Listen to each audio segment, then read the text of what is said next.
All right, we're back with Ally the Piper, Ally Crowley-Duncan. She's coming to us from Schenectady, her home. And so welcome back, Ally.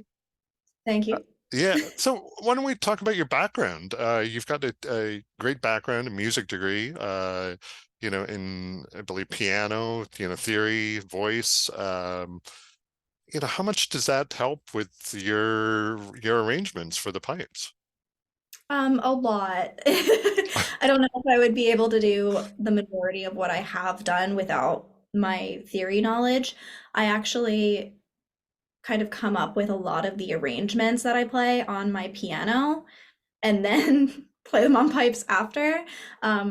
So it's all intertwined. I started playing piano when I was 7, so that's kind of like where my brain lives. All of my musical knowledge is thought in piano language. And so it's a big part of my process. But since I can play in so many keys now with like the different chanters that are available, sometimes I just have to sit down at it's right over here. That's why I keep looking. Sometimes I have to sit down at the piano and figure out what the guitar solo is or whatever I'm trying to do and transcribe, and then figure out what key it's in and what key I could adapt it to, and then go to the chanter after.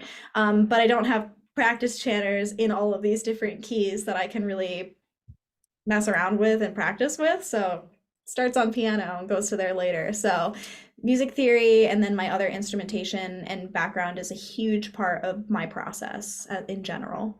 Yeah, that makes a lot of sense. And the finger work too, figuring out sharps and flats, basically. I mean, when you watch when a say a normal Highland Piper, a typical 9-note scale kind of thing, how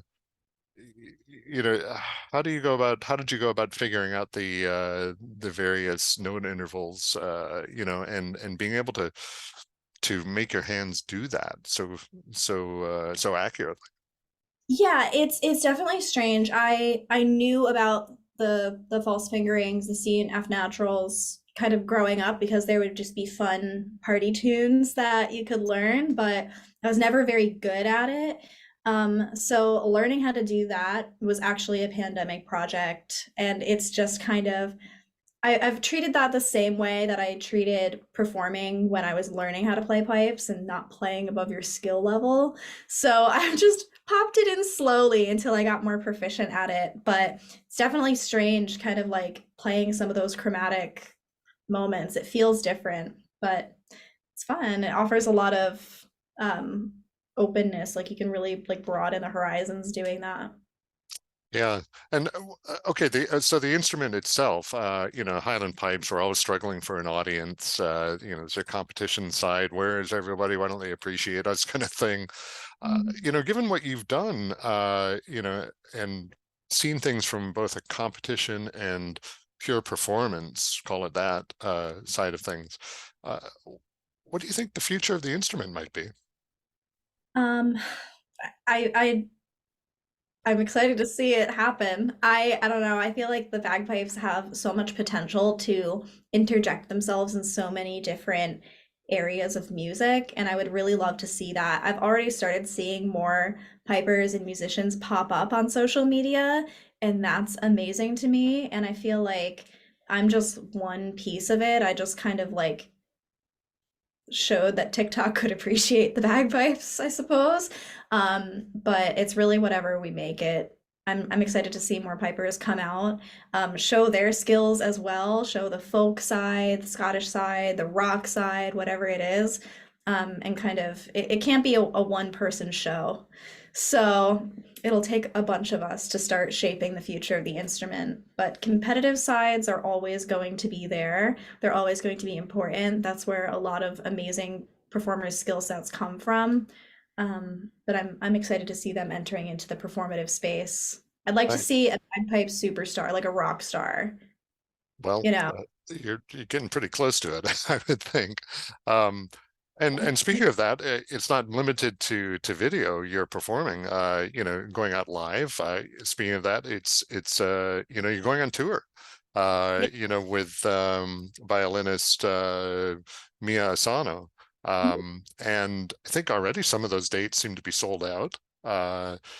So How exciting is that for you? It is actually mind-blowing. Mia's actually here. She's downstairs. We are practicing all week for tour. It has been some of the hardest work that I've ever done in my life, just trying to put this all together. It's incredible seeing the response in real time. I mean, performing on social media has been rewarding in its own right, but like the concept of actually going out and meeting all of those people, and it just makes it so real. Very, very, very real and in your face, but I'm so excited for it. I've been doing some live shows for the past couple of months and trying to get out onto the stage space, and it's been so enriching and so rewarding, and it's really nice to get out in front of people and perform again. But the tour is going to be a whole different thing. It's our show. We're splitting it up into thirds, so I've got a third of the show, Mia has a third of the show, and then we have a duo project that we're debuting in the tour. And so it's going to be a really fun time. It's just nice to be able to go out and have a whole concert that's yours. It's going to be pretty cool, high energy. So Yeah, it's overwhelming but fun. it seems kind of the trajectory now of so many big time musicians. You speak of rock stars like who start on social media basically, and then go out and perform live. I mean, Olivia Rodrigo, like for example, just explodes, so quickly. So it sounds like you're on the same kind of trajectory. And And it's yeah, nice to have that with Mia too. She's had the very similar experience, and I'm grateful to have other people who've kind of done that as well. She's a classically trained violinist through Berkeley, and here she is playing the electric violin and just absolutely ripping guitar solos. So I'm excited to be sharing that experience and not just kind of jumping into it alone because it's very overwhelming at times. yeah, and then you're making a living. This is your profession now, your job, put it that way. It seems to be great fun, and something that you love doing. But do you see yourself continuing to be able to make a living from your work in piping? I sure hope so.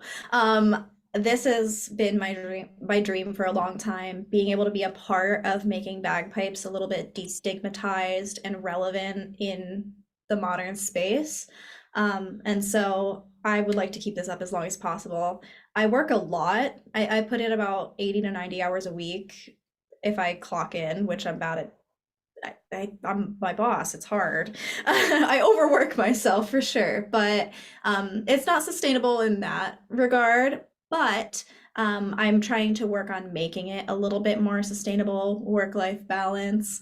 But I do see myself doing this for a very long time, and I would like to make it continue for sure. Yeah. And okay, on that note, we know you're going out on tour, you're putting out great videos, but beyond that, like what's next for Ally the Piper? More long form content. People have been begging for more than the short clips. So I am kind of moving myself toward YouTube a little bit, trying to create some longer form videos, but also streamable content. I want to put out a rock album. Why not? And so I have a cover of Crazy Train that's coming out soon, and it's pretty cool. I've been working really hard on it. And then, yeah, more long form streamable content, more live shows, and more long form educational YouTube videos. It's kind of my plan for this coming year. Well, we'll really look forward to seeing what's next, what's coming up.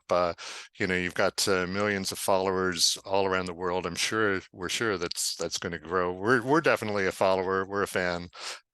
So thanks for taking the quality piping, Highland piping, to so many people around the world. I think the piping world can really thank you for that. So keep up the great work, Ally.